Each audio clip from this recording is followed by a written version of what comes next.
निश्चित तौर पर उत्तर प्रदेश लगातार बसपा और सपा के राजनीति का शिकार होती रही है, चाहे जनता हो या अभ्यर्थी हो। यही कारण है कि जिस तरह से टीटी परीक्षा को लेकर के हाईकोर्ट के निर्णय के बाद भी सरकार ने अभी तक पूरी कदम नहीं उठाई है। सरकार ये भूल जाती है कि बेरोजगारी सबसे बड़ा मुद्दा है। कोर्ट के आदेशों के बावजूद भी सपा सरकार सिर्फ राजनीतिक द्वेष के चलते टीटी अभ्यर्थियों की बातों को अनसुना कर रही है। लेकिन सबसे बड़ा सवाल ये है कि सिर्फ राजनीतिक द्वेष के चलते आखिर इनके भविष्य से खिलवाड़ क्यों? अक्सर राजनीतिक रंजिशों का खामियाजा आम जनता को भुगतना पड़ता है और ऐसा ही कुछ टीटी अभ्यर्थियों के साथ भी हो रहा है, जहां कोर्ट के आदेशों के बावजूद सपा सरकार हाथ पर हाथ धरे बैठी है। वहीं अब टीटी अभ्यर्थियों ने भी आर या पार की लड़ाई लड़ने की ठानी है और अब आने वाला वक्त ही बताएगा कि आखिर सरकार क्या रुख इख्तियार करती है। कैमरामैन रजनीश तिवारी के साथ अभिषेक सिंह, लखनऊ, समाचार प्लस। जी हाँ, तो राजनीतिक द्वेष और अहम के बीच इन अभ्यर्थियों का भविष्य अधर में क्यों बड़ा सवाल है। इस पर चर्चा के लिए हमारे साथ मौजूद है एसपी पाठक, जो कि टीटी संघर्ष मोर्चा के प्रतिनिधि हैं। इसके अलावा रेजिडेंट एडिटर गोविंद पंत राजू जी भी हमारे साथ मौजूद है। इसके अलावा राज्य मंत्री एसपी यादव से भी हम संपर्क करने की कोशिश करें ताकि वो सरकार का रुख स्पष्ट कर सके। और हमारे मैनेजिंग एडिटर अमिताभ अग्निहोत्री जी भी हमारे साथ बने हुए हैं। अमिताभ जी, एसपी पाठक जी से ही जान लेते हैं आखिर क्या कुछ उनकी मांगे, क्यों सरकार उनको अनदेखा करिए। पाठक जी। देखिए, मामला बहुत सिंपल सा है जी। हमारी मांग सिर्फ इतनी है कि जो माननीय इलाहाबाद उच्च न्यायालय ने 20 नवंबर को हमारी इस पर 75 अपीलों में आदेश पारित किया है कि जो विज्ञापन 30 नवंबर 2011 को निकाला गया था, उसके आधार पर सरकार 72,825 शिक्षकों की भर्ती 31 मार्च 2014 तक पूरा करे।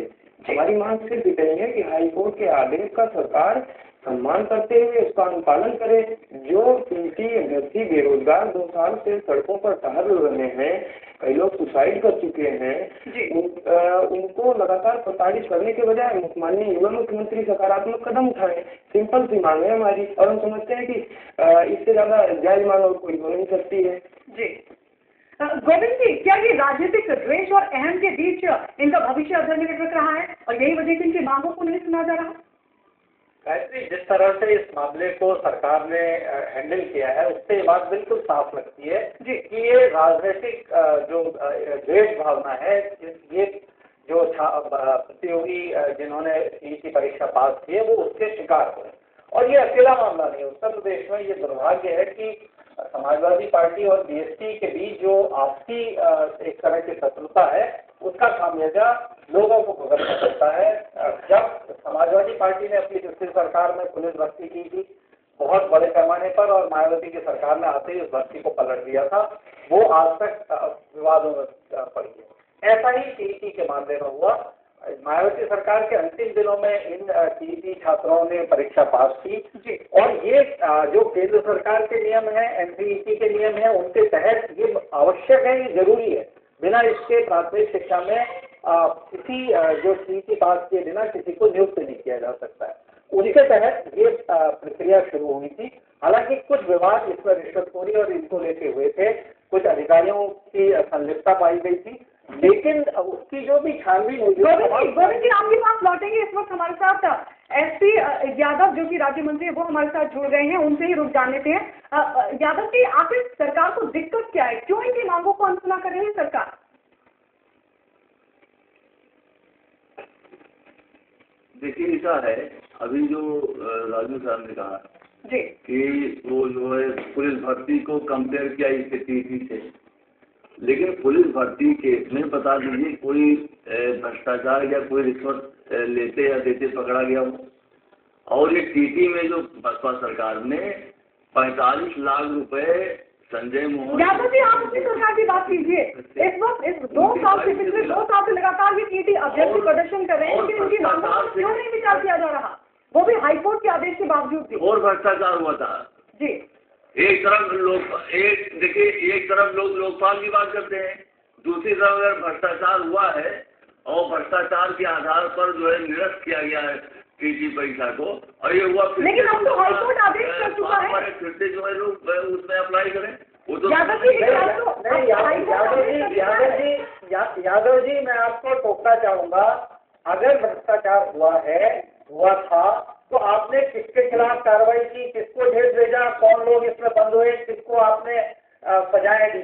कोई अगर भ्रष्टाचार हुआ तो कहाँ साबित हुआ? एक बार दूसरी बार जब हाईकोर्ट की नहीं, लेकिन वो बेल पे है और वो आपकी पार्टी में शामिल होने की जुगाड़ में है और ये माना जा रहा है कि उसको फंसाया गया था। एक बात।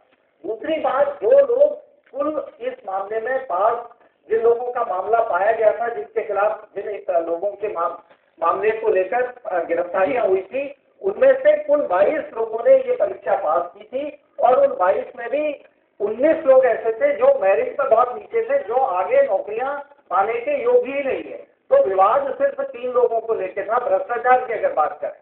दूसरी बात, हाईकोर्ट की फुल बेंच ने एक फैसला दिया है। आपकी सरकार जो बार बार अदालती आदेशों पर ही काम करती है, इस फैसले को क्यों नहीं मान रही?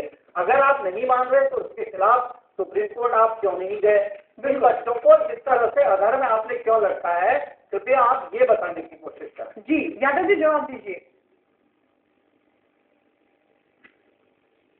देखिए, ऐसा है, हमारी सरकार की और माननीय मुख्यमंत्री जी की जो है सहानुभूति उन बच्चों के साथ है, ये कोई वो नहीं है। और सहानुभूति से काम नहीं चलेगा ना, अभी आज सहानुभूति से काम नहीं चलेगा। पिछले 2 साल से लगातार ये अभ्यर्थी बेरोजगार है, रोजगार की तलाश में है, लगातार मांग कर रहे हैं कि इनकी भर्ती की जाए। उसके बावजूद भी सरकार ना तो आश्वासन दिए गए, लेकिन उस पर अभी तक भी कोई अमल नहीं किया गया। ये लोग लगातार प्रदर्शन कर रहे हैं और अब तो कह रहे हैं कि जब तक इनकी मांगों को नहीं माना जाता, शासनादेश नहीं जारी किया जाता, ये तब तक आंदोलनरत रहेंगे।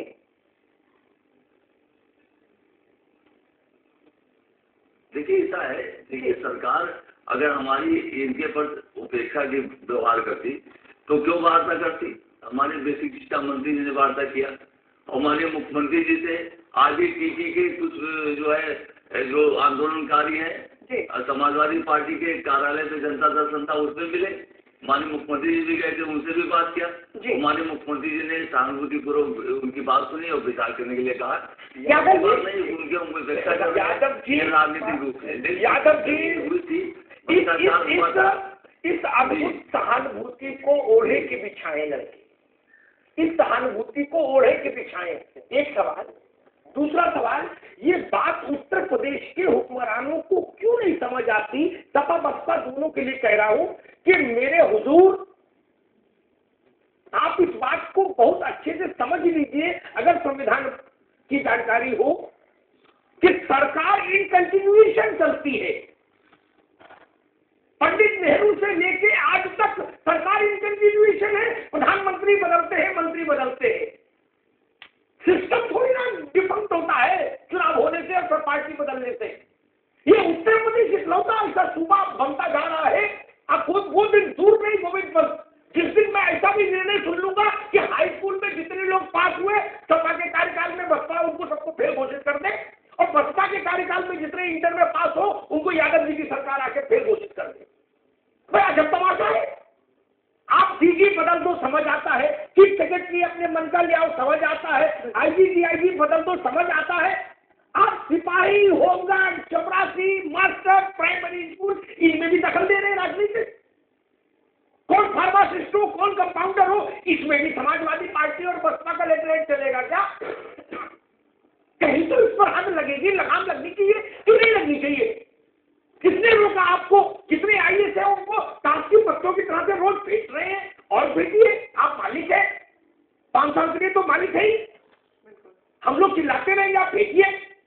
कमिश्नर, कप्तान, डीआईजी, आईजी रोज उनको मुर्गा बनाइए, आप मालिक मुख्तार है। लेकिन इन गरीब बच्चों के साथ क्यों कर रहे हैं भाई? ये क्या तमाशा है? 72,000 बच्चे सड़क पर घूम रहे हैं, जीने मरने के बीच की संघर्ष कर रहे हैं। कौन सी नौकरी ऐसी भर्ती हो गई उत्तर प्रदेश में जिसमें पैसा नहीं चला? ये बातें मंच पर कहेंगे तो चेहरे खराब हो जाएंगे हर राजनीतिक दल के। हमको पता है सिपाही की भर्ती जब उत्तर प्रदेश में चल रही थी कैसे हाहाकार था, लोग खेत बेच रहे थे, कितनी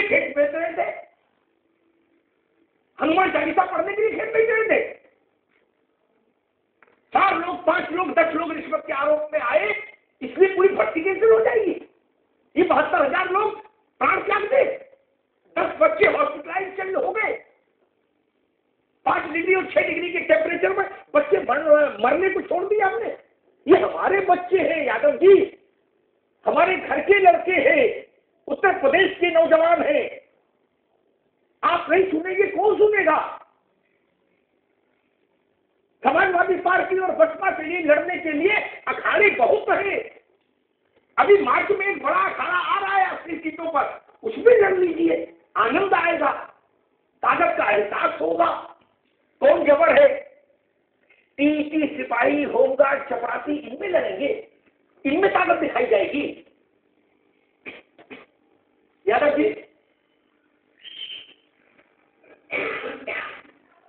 देखिए ऐसा है, ये जो अब्दाल जी कह रहे थे, ऐसी बात नहीं, पूरे हमारी सरकार जो है, हमारे मुख्यमंत्री जी, हमारे बेसिक शिक्षा मंत्री जी पूरा जो है संवेदनशील है इस मैटर पे, और जल्दी जो है सकारात्मक जो हल निकले। पाठक जी से पूछ रहे थे। और ये जहाँ तक सवाल है, देखिए बसपा सरकार जी कही यादव जी, कहिए जी, आप क्या बात?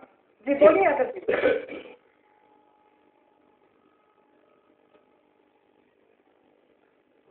चलिए, पाठक जी से पूछ रहे थे, एस के पाठक जो कि प्रतिनिधि है टीटी संघर्ष मोर्चा के, जिस तरह से कह रहे हैं कि सरकार सहानुभूति दिखा रही है, वार्ता कर रही है, क्या इतना ही आसान ये पूरा मसला लग रहा है? मैं स्पष्ट करना चाह रहा हूँ, 15 मार्च को माननीय मुख्यमंत्री महोदय ने शपथ ली, 20 मार्च को मैं मुख्यमंत्री महोदय से मिला। उन्होंने कहा, चूंकि मामला ऑलरेडी पेंडिंग था कोर्ट में, उन्होंने कहा आपका मामला कोर्ट में हम देखते हैं। 20 मार्च को ही मैं मिला हूँ, 20 मार्च सन 2012 की बात कर रहा हूँ। मुख्यमंत्री महोदय ने आश्वासन दिया कि मामला आपका कोर्ट में पेंडिंग है, ठीक है, कोर्ट में चलता रहा मामला। इस बीच उन्होंने जावेद उस्मानी कमेटी गठित की, और जब वहाँ गया मामला, जब इनकी तरफ से additional advocate general Shri Yadav खड़े हुए जी, तो उन्होंने कहा कि इसमें धांधली हुई है। मैं थोड़ा सा धांधली पे भी स्पष्ट करना चाह रहा हूँ कि ये परीक्षा हुई थी 13 नवंबर 2011 को, इसका रिजल्ट डिक्लेयर हुआ 25 नवंबर को। 6 प्रश्नों को लेकर के आपत्ति हुई, एक याचिका पर माननीय पाठक जी, इसमें मेरी कोई रुचि नहीं। किस तारीख को क्या हुआ मैं तो मूल बात जानता हूँ। उत्तर प्रदेश शासन, बसपा और सपा उत्तर प्रदेश शासन नहीं है। उत्तर प्रदेश शासन ने अगर किसी को पास घोषित किया, वो किसी तारीख को किया हो, गोविंद बल्लभ पंत के समय में किया हो, तो भी वो हकदार है जी। कानून को समझना होगा ना, इसमें समानता कहाँ से आ गई कि कोई माननीय मुख्यमंत्री बदल जाएगा तो लाखों कर्मचारी सड़क पर आ जाएंगे? जी बिल्कुल, अगर बिल्कुल आपकी बात से सहमत हूँ। जो भी पुरानी सरकार के चल रहे थे, चाहे शिक्षक भर्ती मामला हो, चाहे पुलिस, आप बात को फेल कर देंगे सरकार बदलते ही। चाहे ये प्रत्याशी बदलने का काम नहीं है।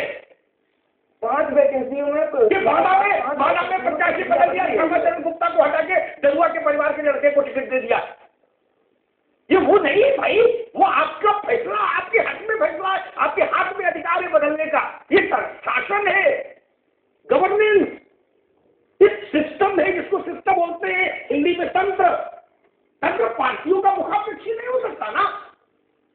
वही चीज मैं स्पष्ट करना चाह रहा हूँ कि 20 मार्च सन 2012 से लेकर के मैं 5 बार मुख्यमंत्री से मिला हूँ, और मेरे संगठन के करीब 50 लोग, ये गिनती नहीं है कि मुख्यमंत्री महोदय से कितनी बार मिल चुके हैं।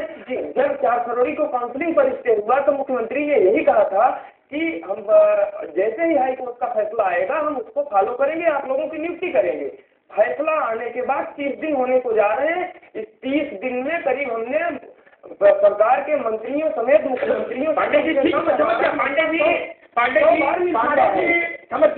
समझ गया। यादव जी, एक सवाल मेरे जेल में आया, बड़ा मौजूद सवाल। उत्तर प्रदेश के 23 करोड़ लोगों में जितने भी मुझे सुन रहे होंगे वो इस सवाल पर जरूर प्रसन्न होंगे। इन गरीब बच्चों की तो गर्दन काट दी। बोले जी ये उस समय इम्तिहान क्यों दी जब मायावती सीएम थी? इनको तमीज नहीं थी कि तब इम्तिहान देते जब हमारी सरकार आ जाती। चलो मान लिया। उत्तर प्रदेश में एक मुख्यमंत्री, 3 पार्टियां इन्वॉल्व है उसमें। एक मुख्यमंत्री के समय में एक कॉन्ट्रैक्ट अवार्ड हुआ उत्तर प्रदेश का, सबसे बड़ा कॉन्ट्रैक्ट पिछले 10, 12, 15 वर्षों में जेपी ग्रुप को हुआ, यमुना एक्सप्रेसवे के लिए। फिर दूसरी पार्टी की मुख्यमंत्री आई, उनके साथ भी राजी चला। फिर तीसरी पार्टी के मुख्यमंत्री जी आए, उनके साथ और ज्यादा राजी चला। फिर दूसरी पार्टी आ गई, फिर लास्ट में जो तीसरी आई थी वो फिर आ गई अंत में, बोले कि फीता हम ही काटेंगे।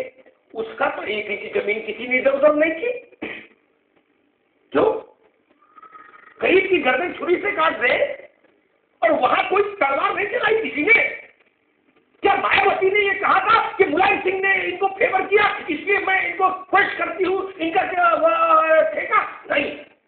राजनाथ जी मुख्यमंत्री थे, उनके समय में भी मदद हुई, फिर मुलायम सिंह जी आए, उनके समय में भी मदद हुई, फिर बाद में मायावती आई, तब भी निर्बाध रूप से जमीन का कारोबार चला, और उसके बाद में फिर भैया जी की सरकार आई तो फीता कटाई हुई, मुंह दिखाई हुई।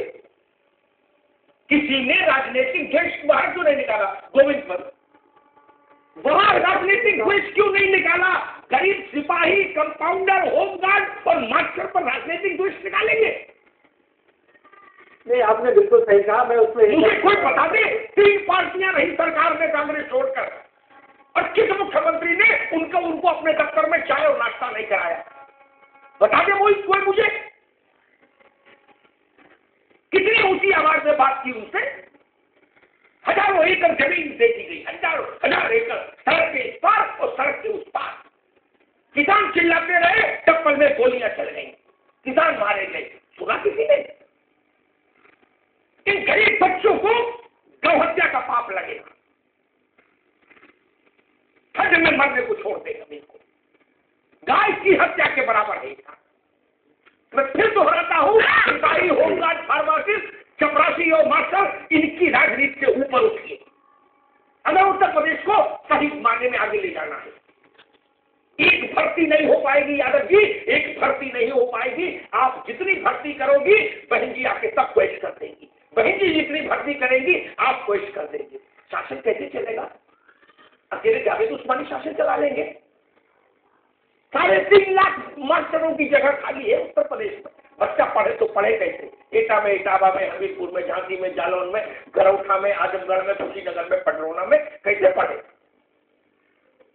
मास्टर तो है ही नहीं, मास्टर तो है ही नहीं। और जो मास्टर हो सकते हैं उनको अनशन पर छोड़ दिया आपने। मैं गलत कहूं तो टोक दीजिएगा यादव जी।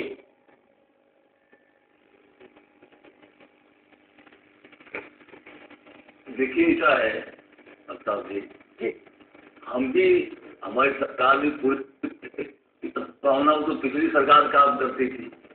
क्योंकि ये मामला जो है, जब ये भ्रष्टाचार पकड़ा गया था, अनियमितता पकड़ी गई थी, उस समय हमारी सरकार नहीं थी। उस समय बसपा सरकार के चुनाव चल रहा था। अगर हम उस समय कर देते तो यही उठाया जाता मामला विपक्ष द्वारा कि देखिए जो है इतना भ्रष्टाचार हुआ, अनियमितता हुआ, फिर भी कर लिया गया, और फिर मामला कोर्ट में चला गया। अब अदालत का फैसला आया है, सरकार विचार कर रही है, और हमारी पूरी सहानुभूति है सरकार की। वो बच्चे हमारे बच्चे हैं, इस प्रदेश के बच्चे, मंत्री जी, मैं समझ गया। बाहर से नहीं आए, सहानुभूति है। मुझे बताइए, टी जोसेफ, कोई टी जोसेफ थे ना एक अधिकारी? जॉर्ज जोसेफ, सॉरी, जब मैं स्मरण कर रहा था। नेताजी जब मुख्यमंत्री हुए मायावती के बाद, तो उन्होंने उत्तर प्रदेश के सबसे कड़क मिजाज IAS अधिकारी के नेतृत्व में एक जांच कमेटी बैठा दी, गोविंद बंसी, जॉर्ज जोसेफ के नेतृत्व में। बोले भाई जेपी के सारे कागज पत्र बाइटअप करो, समेटो इनका काम। उस कमेटी की रिपोर्ट फिर किसी को मिली नहीं, और जेपी का काम फिर अच्छे गति से चलने लगा। क्यों बैठी थी कमेटी? क्या किया था कमेटी ने? ये सवाल उठा दूंगा। मैं फिर कह रहा हूं, गाय की हत्या करना चाहते हैं, शेर से मुकाबला करिए ना जाके। कौन रोक रहा है? 80 सीटों पर महामुकाबला होने वाला है। 2 महीने तो सब्र रखिए, ठोकिए ताल, सब लड़ेंगे। जो ताकतवर होगा वो जीत के आएगा, जिसके साथ जनता खड़ी होगी। इन गरीब इन बच्चों पर ये अत्याचार। मैं सिपाही की भर्ती के भी खिलाफ था, उसका जब आपने उसको उत्तर प्रदेश की उस समय की सरकार ने कोशिश किया था। खेत बेच के लोग गए थे, खेत बेच के, मुझे पता है। उस बूढ़े बाप से पूछिए जिसने अपना खेत बेच दिया कि बेटा सिपाही हो जाएगा तो बहन की शादी कर देगा। जाके उस गांव के गरीब बुजुर्ग से पूछिए जिसने सोचा लड़का मास्टर हो जाएगा तो मेरी अंधी आंखों में मोतियाबिंद का ऑपरेशन करा देगा। यादव जी, हम लोग तो अच्छे कोट पहनते हैं, गाड़ी में चलते हैं, लेकिन हमारी जिम्मेदारी है ये नहीं। आपकी भागीदार हो रहे हैं। मैं फिर निवेदन कर रहा हूं, आप हमारे मित्र हैं, सहृदय व्यक्ति हैं, संवेदनशील हैं, इसलिए मैं आपसे दरख्वास्त करता हूं, जाइए और अपनी सरकार से कहिए, अरे बड़े कारपोरेट घरानों में खेल खेलिए तो आनंद आएगा। लड़ाई लड़िए राजनीतिक, समझ में आता है। मायावती जी इसको ठेका दे, उसका ठेका कैंसिल करके दूसरे को दीजिए। मैं भी तो देखो, न्यायप्रियता नहीं होता, जिसको ठेका मिल गया वही सप्लाई किए जा रहा है। क्यों? कोई तो वजह होगी। इन बच्चों ने क्या गुनाह किया? उस समय कोई सरकार रही हो। ये मूल सवाल है, इसको समझिए। ये हमारे घर के बच्चे हैं, हमारे बच्चे हैं। आज हमारा बेटा या बेटी टीईटी का इम्तिहान पास कर लेता, मेरा या गोविंद पंत का या यादव जी आपका, तो भी हम लोग इतने ही निरपेक्ष बैठते क्या? और कहते बहुत संवेदनशील है, चर्चा करेंगे, विचार करेंगे, मंथन करेंगे, बैठक करेंगे। ये बोलते क्या? नहीं बोलते। हमारे बच्चे तो विधानसभा और लोकसभा में पहुंच गए।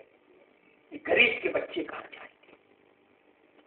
गरीब के बच्चों को रोटी खाने का इंतजाम नहीं है और मुफ्त में नौकरी नहीं मांग रहे। एक इम्तिहान पास करके आए हैं, उस इम्तिहान पर इनकी योग्यता पर हाई कोर्ट की मुहर लगी है, उसके बाद इनको नौकरी नहीं मिल रही।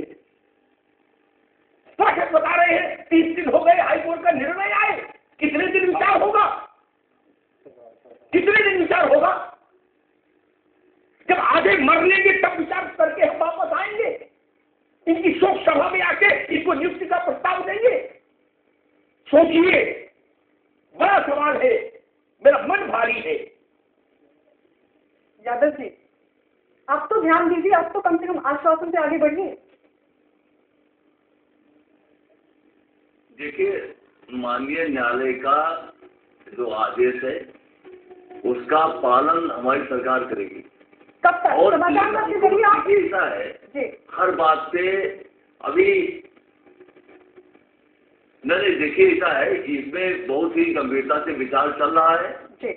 और बच्चों का हस्तगति नहीं होगी। बच्चों के साथ बच्चे, हमारे प्रदेश के बच्चे, मैंने पहले ही बताया है। अब ये पिछली सरकार में भ्रष्टाचार हुआ, वो जो गुनाह उस समय हुआ, उसका जो है जो पाप हुआ, वो बच्चे उसको झेल रहे हैं। लेकिन हम जो है, हमारे मुख्यमंत्री जी इस भावना से नहीं कि किस सरकार में भर्ती हुई, किस सरकार में एग्जाम हुआ है। वो बच्चे हमारे प्रदेश के हैं, उनके साथ अत्याचार, उनके साथ अन्याय नहीं होगा, उनको न्याय मिलेगा और जो माननीय उच्च न्यायालय का फैसला उसका पालन किया जाएगा। गोविंद जी, एक सवाल आपसे पूछूं, आप ग्राउंड जीरो पर रहते हैं, मुझे तो उतनी जानकारी वहां की होती नहीं प्रदेश की। मुझे ऐसे कोई 2-4 चर्चित उदाहरण आप बता सकते हैं जहां एक सरकार ने ठेका दिया हो, छोटा ठेके की बात नहीं करना हो, मोर देन 100, 200, 500 CR, और दूसरी सरकार ने आके आधे में उसको वापस भेज दिया हो? मैंने तो सुना नहीं। वहां रिश्ता कैसे डेवलप हो जाता है? वहां प्रतिद्वंदिता क्यों नहीं आती है समावस्था की? गोविंद जी? नहीं, ऐसा कोई मेरी जानकारी में भी नहीं है। आपने जेपी का नाम गिनाया, पॉन्टी चड्डा और ग्रुप के साथ जो पॉन्टी चड्डा मायावती के समय में पंजीरी बांट रहे थे, वही आपके समय में पंजीरी खिला रहे बाल पुष्टाहार योजना में। यादव जी, आपने चुनाव में नाम लिया था पॉन्टी चड्डा का, उत्तर प्रदेश भर में कहा था जो शराब पिलाता है उसको मायावती ने पंजीरी खिलाने का ठेका दे दिया, और आपकी सरकार आई और 22 दिन के अंदर रिन्यूअल हो गया पॉन्टी की कंपनी का दोबारा। वहां लड़ाई नहीं आई समाजवाद और वो कौन सा मनुवाद, उनका कौन सा नारा है बहन जी का, उसकी। मैं फिर वही कहता हूं, ये पाखंड छोड़े, कब तक करेंगे पाखंड? और अपने बच्चों से छल, अपने बच्चों से पाखंड। आप पॉन्टी का ठेका निरस्त कर देते तो उत्तर प्रदेश में कोई आदमी आपकी खिलाफत करने आता क्या आपसे? नहीं ना, आपने नहीं किया। नहीं किया, क्यों नहीं किया? मैं पूछ सकता हूं। अगर पॉन्टी सब जगह था मायावती के समय, तो आपके समय में तो उसका संत कैसे हो गए? ये सवाल नहीं पूछूं? अगर मुलायम सिंह जी ने एक जांच कमेटी बैठाई जोसफ की अध्यक्षता में और कहा अनियमितताएं हैं इसमें, जमीन के आवंटन में और जेपी के जो वर्क डील है उसमें, तो वो रिपोर्ट कहां गई? किसी विधानसभा के किसी पटल पर रखी गई हो तो मुझे बताइए। और जेपी का बुलडोजर चलता रहा, टप्पर में लोग मारे जाते रहे। तो फिर मैं कहता हूं ये सिपाही, होमगार्ड, कंपाउंडर, मास्टरों की गलती क्या? इन्होंने कौन सी खता की है? आपके खिलाफ चुनाव लड़ रहे हैं क्या? नहीं ना। क्या दिक्कत है? टीटी में क्या बसपा का कोई पर्चा था क्या कि बसपा का इतिहास बताओ? ये तो सामान्य घरों के सामान्य बच्चे, इनको इनका हक दीजिए और पुण्य लीजिए, इनकी दुआएं लीजिए। यादव जी, दुआ का वक्त आ रहा है, दुआ का वक्त आ रहा है। लोकसभा का चुनाव 2 महीने 3 महीने से ज्यादा दूर नहीं। बिल्कुल, आपको सबसे ज्यादा अगर जरूरत होगी किसी चीज की तो उत्तर प्रदेश के आवाम की दुआ की जरूरत है। उस दुआ को अपने आंचल में समेट कर रखिए, समेट कर रखिए। इतने समय से ये बच्चे संघर्ष कर रहे हैं।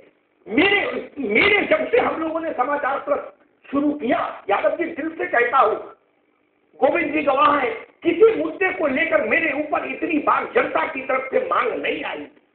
सैकड़ों बार जनता ने कहा होगा कि अमिताभ जी टीटी पर एक बार बोलिए, टीटी का मतलब।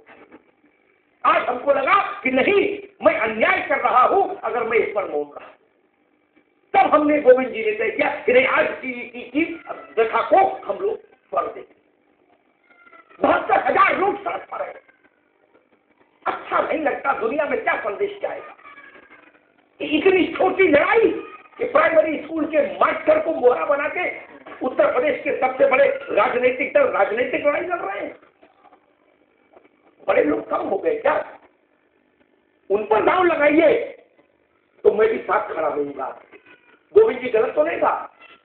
नहीं, बिल्कुल सही आपने कहा। इस मामले की गंभीरता इसलिए भी बहुत ज्यादा है अमिताभ जी कि ये जो 72,000 पास लोग हैं, इनमें से ज्यादातर बीएड वाले लोग हैं और जो एनटी के जो नियम हैं, उन नियमों के तहत अगले वर्ष मार्च के बाद बीएड वाले लोग प्राथमिक शिक्षा के लिए योग्य नहीं रह जाएंगे। तो अगर इन बच्चों का अगले 2-3 महीने तक इनकी नियुक्तियां नहीं होती, इनकी काउंसलिंग शुरू नहीं होती, तो इनका भविष्य एक बहुत बड़े अंधेरे में हो जाएगा। बिल्कुल, इस तरह सरकार प्राथमिक शिक्षा को अपनी प्राथमिकता बताती है। मुख्यमंत्री रोजगार की बात करते हैं, वो खुद युवा है, तो ऐसे में कम से कम सरकार को बहुत एसपी यादव जी कह रहे हैं कि गंभीर सरकार इस पर जल्दी कोई फैसला लेगी। वैसे भी 31 मार्च तक का ही वक्त है, उसके बाद तो भविष्य अधर में ही चला जाएगा, अंधकार में चला जाएगा। फिलहाल तो अधर में है। अमिताभ जी, बहुत कम वक्त हमारे पास बचा है, आपकी संपादकीय टिप्पणी। मैं एक बात यादव जी से कहूंगा, संपादकीय टिप्पणी नहीं, वही चैनल की ओर से मेरा आग्रह है और वही मेरा व्यक्तिगत निवेदन है। यादव जी, हम और आप दोनों गांव से आते हैं। बेटा पढ़ाने में बहुत मेहनत पड़ती है, पेट काटना पड़ता है। माँ धोती में नहीं बदलती है पूरे साल, एक धोती में पूरा साल गुजार देती है। बाप सदरी नहीं सिलाता है, तब बेटे को पढ़ा पाता है उत्तर प्रदेश के गाँव में। गलत तो नहीं कहा मंत्री? सोचिए, खेत गिरवी हो जाता है तब बच्चा बीएड करके आता है। क्या कर रहे हैं हम लोग? ईश्वर की कृपा है, हम भी आर्थिक तौर पर ठीक है, आप लोग तो खैर मालिक हैं, ये दर्द महसूस नहीं कर सकते दूर बैठकर। लेकिन हम गांव से इतना दूर भी नहीं आए कि हम जाने ना उनकी पीड़ा। बाप की मोतियाबिंद का ऑपरेशन नहीं हो पाएगा, बेटा नौकरी नहीं करेगा। बहन के हाथ पीले नहीं होंगे, भाई नौकरी नहीं करेगा। माँ की बंसी नहीं हो पाएगी अगर माँ मर भी जाए, अगर बेटा नौकरी नहीं करेगा। ये स्थिति है। गाजीपुर से गाजियाबाद तक कहीं क्यों नहीं? इतने बड़े बड़े निर्णय एक मिनट में हो जाते हैं सरकारों के। इस निर्णय में क्या दिक्कत थी? मुख्यमंत्री जी खड़े होकर कहते कि हाई कोर्ट के निर्णय को सरकार स्वीकार करती है। इसे तो बोलना था, मुंसिफ का फैसला नहीं था। जिस सूबे में आप सरकार चला रहे हैं, उस सूबे की सबसे बड़ी इजलास का फैसला था हाई कोर्ट। उसको मानने में, उस पर विचार में 30 दिन लगा दिए। ये ठीक नहीं है, ठीक नहीं है। मैं फिर कहूंगा, इन बच्चों के साथ अन्याय गौ हत्या के बराबर है, गौ हत्या के बराबर है। जो भी इसके दोषी हैं उनको सोचना चाहिए कि अगर मेरा बेटा इनकी जगह होता, अनशन पर बैठा होता, तो मैं क्या करता। इतना सोच लेंगे, इन बच्चों का कल्याण हो जाएगा, सरकार न्याय के साथ खड़ी हो जाएगी। बहुत बहुत धन्यवाद। चलिए, आप सभी खास मेहमानों का हमारे साथ जुड़ने के लिए बहुत बहुत शुक्रिया। अमिताभ जी हमारे साथ बने रहेंगे। एक ब्रेक लेंगे, ब्रेक के बाद बात होगी उत्तराखंड से।